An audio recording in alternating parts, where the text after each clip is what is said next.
m'appelle Sylvie Bazin, donc je suis directrice d'un EHPAD depuis 14 ans. Je m'appelle Charlène François, je suis la cadre de santé de l'EHPAD de Vendeuvre-sur-Barse.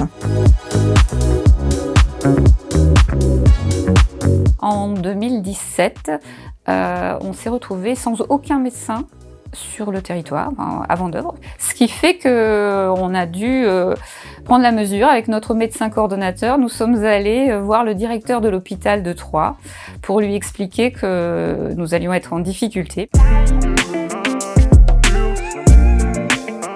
C'est la feuille de route, ça apporte un matériel déjà, on a optimisé comme notre matériel puisqu'aujourd'hui on est capable quand même de faire un électrocardiogramme, on est capable de faire des examens approfondis, donc ça permet, encore une fois on parlait de la précision des informations, là on arrive quand même à avoir une consultation qui est extrêmement précise et informée, et ça permet surtout pour le soignant ou l'infirmière d'avoir une réponse immédiate, d'avoir un support.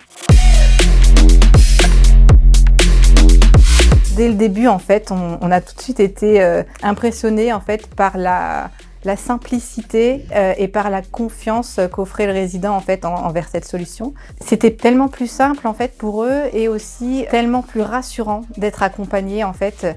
On est face à un professionnel médical qui va vous poser des questions auxquelles on ne sait pas forcément toujours répondre ou que la famille ne saura pas toujours répondre.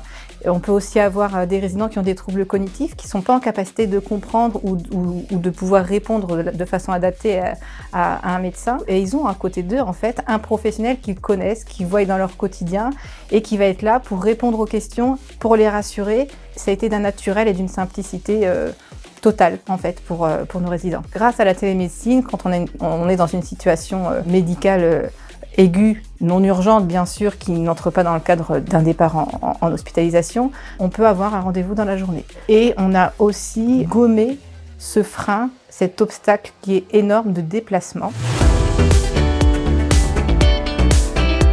Il n'y a pas d'hésitation à avoir. C'est un matériel qui est peu encombrant, facile à mettre en place. La plus grosse difficulté, c'est vraiment la pédagogie, accompagner le projet pour être vraiment sûr que l'équipe va suivre et qu'elle comprenne bien l'intérêt de ça. Donc c'est vraiment ça la priorité des priorités, c'est s'assurer que d'un point de vue technique, le projet est réalisable. Et ensuite, le reste suivra très facilement puisqu'on est très rapidement convaincu à l'usage en fait.